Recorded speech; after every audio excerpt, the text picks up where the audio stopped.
All right, let's just jump right into this. We're going to unpack a really bold, kind of provocative idea about faith and finance that's been making waves in a lot of online teachings. It's this framework that promises, get this, a total financial transformation in just 1 month. And it all kicks off with this exact claim.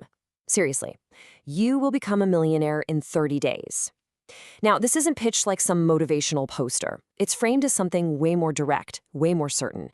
So what we're going to do is break down the structure, the principles, and the mindset behind this pretty extraordinary promise, pulling everything straight from the source material. Okay, so the very first thing you have to understand is how this claim is even positioned. The source material is crystal clear. This is not a goal you achieve through hustle and grind. No, it's presented as a prophetic word, almost like a divine declaration that just operates on a completely different timeline than we're used to. And this, right here, is the fundamental split. The whole argument is that this has nothing to do with climbing the corporate ladder or grinding away for decades. It's all about something called divine acceleration, this idea that a supernatural intervention can just swoop in and accomplish in a month what might normally take you an entire lifetime. Now, the whole foundation for this belief system is built on scriptures just like this one. So in this view, the ability to create wealth isn't something you have to go out and beg for. It's an inherent power, a capacity that's already wired into your spiritual DNA. The key isn't to get it, it's to unlock it. So how exactly is this power unlocked? Well, that brings us to our next section, which gets into the absolute core requirement, a very specific kind of faith that's said to act as the currency of this whole divine economy.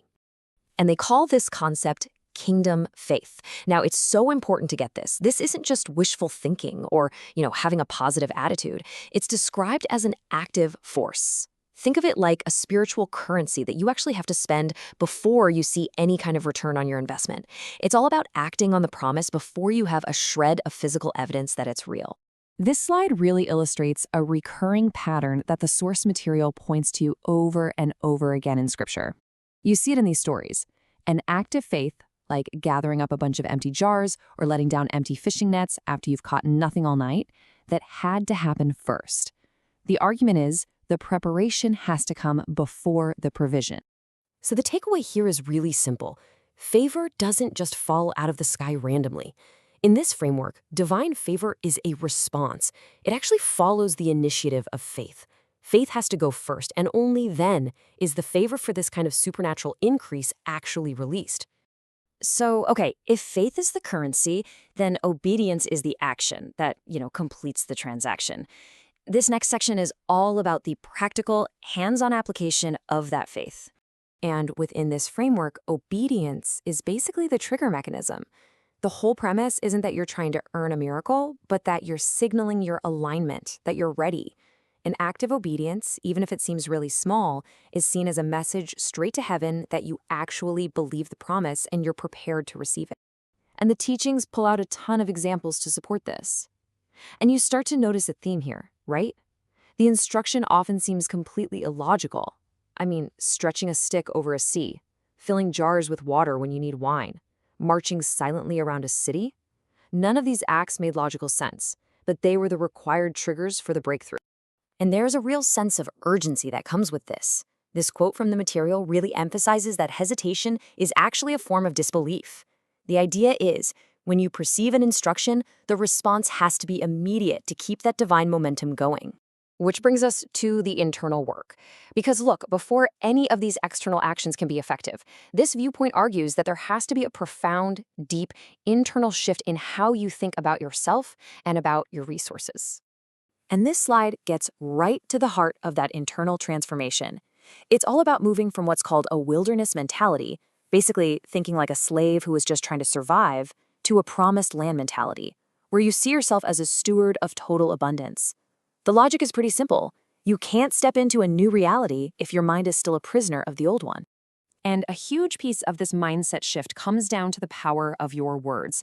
This perspective is super direct. Your life moves in the direction of your most consistent confession. You just can't expect overflow while you're constantly talking about lack. Your words are seen as these creative forces that are literally shaping your reality. And wow, this question really gets to the heart of it, doesn't it? It connects your internal mindset to your external actions. True belief in this framework isn't just passive hope. It's active preparation. It's building the barns, building the systems, the capacity to actually handle the abundance you expect to receive. But all of this, the faith, the obedience, the mindset shift, it all begs one crucial question. Why? I mean, what is the ultimate point of all this promised wealth? This final section gets right into the purpose behind the provision. This comparison is absolutely central to the whole teaching. A really sharp distinction is drawn between what they call worldly riches, which are all about ego and accumulation, and kingdom wealth, which is described as a tool or even a weapon for a divine purpose. It is not meant to be hoarded, it is meant to circulate. And here is the purpose, stated as plainly as it can be. This promised wealth isn't for bigger houses and nicer cars from this perspective. It's for funding assignments from heaven.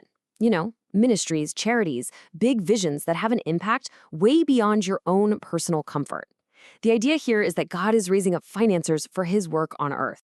And we're going to end with this final, very challenging question from the source material. It's a question that's really designed to be a motive check, forcing you to reflect on whether your desire for more is about expanding a mission or just expanding your lifestyle. And that's the final litmus test for the 30-day millionaire mindset.